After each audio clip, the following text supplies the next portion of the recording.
Welcome back to the deep dive. We're grabbing that stack of sources you sent over articles, notes, all of it, and really digging in. Yeah, think of us as your filter, pulling out the key bits, trying to connect those dots for you. Absolutely. And today we're diving into one titled Big Economic Changes: Pennies, Tariffs, and Energy. It's interesting because it links three things that, well, they seem pretty separate at first glance. Right, but the source suggests they could all signal some potentially big economic shifts coming out of Washington.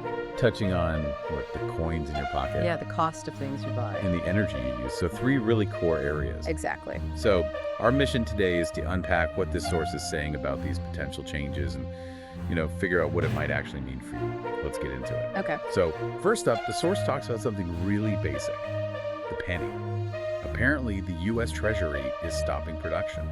Yeah, and the reason cited is pretty straightforward, economically speaking. It just costs way more to make than it's worth. How much more are we talking? The source says almost 4 cents to produce a single 1-cent coin. Wow. Okay, that does seem kind of inefficient. And stopping production, the estimate is, could save around $85 million a year. Which I guess in the grand scheme of the federal budget isn't enormous. But it's presented as a logical step, right? Mm-hmm. Why keep doing something that loses money on every single unit? Makes sense. So what does this mean for you, the listener, right away? Well, the source points to the obvious. You might see prices getting rounded up or down at the cash register. If you're still using cash, yeah. Right. And you probably just physically see fewer pennies in your change. They'll slowly fade out. But the source suggests this might just be the start, right? Uh-huh. It mentions the nickel, too. It does. Apparently, the nickel is even less economical. Costs almost 14 cents to make a 5-cent coin. 14 cents. Good grief. So, naturally, the source asks, well, is the nickel next? And if that happens, does it keep going? That's the bigger question the piece floats. Could this trend, retiring coins that cost too much, eventually lead us away from physical coins altogether? Pushing us faster towards a totally cashless society. Maybe. It's definitely food for thought. Yeah, it is. Thinking about, actually saying goodbye to physical coins entirely. Okay, let's shift gears. The source also dives into something potentially much bigger for your wallet: new tariffs.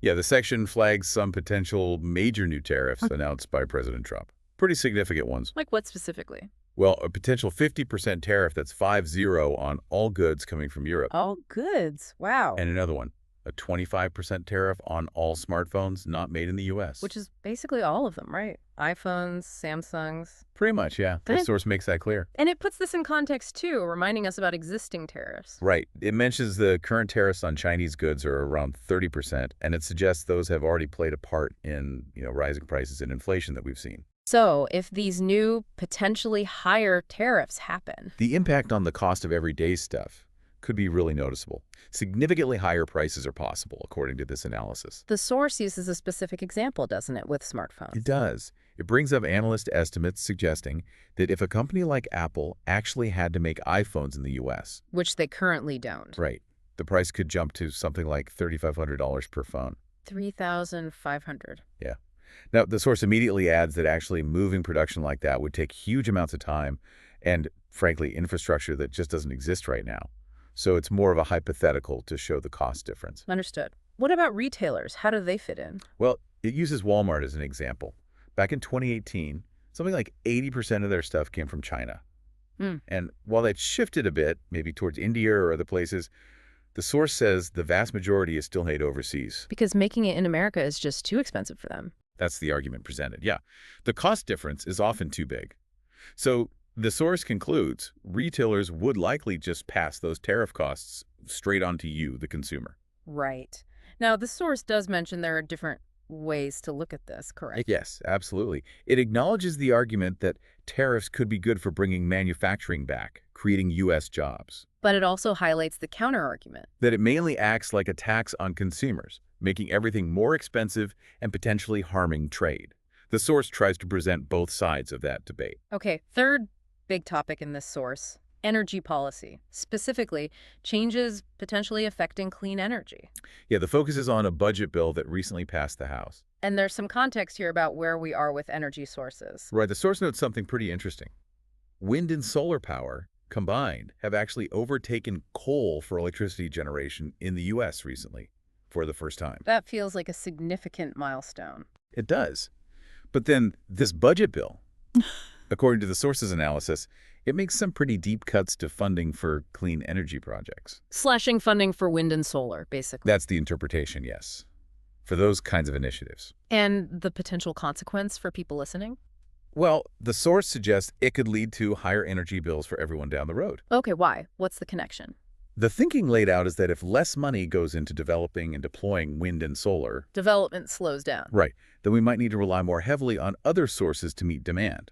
The source mentions coal and natural gas, describing them as potentially more expensive and less environmentally friendly. Which could push overall energy costs up for consumers. That's the potential link the source draws. And again, I assume the source mentions differing views on these cuts too. It does. It notes that some see it as necessary government belt-tightening, cutting spending. While others argue it slows down important progress on clean energy. Exactly. And that it could hinder the move towards potentially cheaper, cleaner energy in the long run. It presents that tension. So let's try and pull this together. We've got potential changes to the penny, possibly other coins. Then these proposed big tariffs on imports. And shifts in funding away from clean energy. Yeah, the source kind of presents them as a package deal, almost. Not necessarily coordinated, but happening around the same time, potentially affecting different parts of your economic life. From the very small your pocket change to the much bigger, like the price of major purchases and your utility bills. Right. And the analysis really underscores that none of this is simple. These are complex issues. With lots of debate around them, yeah. Costs versus benefits, who pays, what the long-term effects are. Exactly. Different viewpoints on cutting government costs, bringing back manufacturing, consumer impact, the future of energy. Yeah. It touches on all that. But the main point from the source seems to be aware. These things are potentially in motion and could connect in ways that affect your daily life. Precisely. Being informed about these potential shifts is sort of the key takeaway here. So maybe a final thought to leave you with, drawing from this source. We've talked about phasing out coins, potentially raising costs on imported goods significantly, and changing direction on energy funding. How might these different threads all highlighted in the source material actually connect or maybe even reinforce each other as part of bigger economic trends? That's an interesting question to ponder. And thinking about everything this source laid out, the pennies, the tariffs, the energy policy, which of these potential changes feels like the most significant one to you? Something to think about.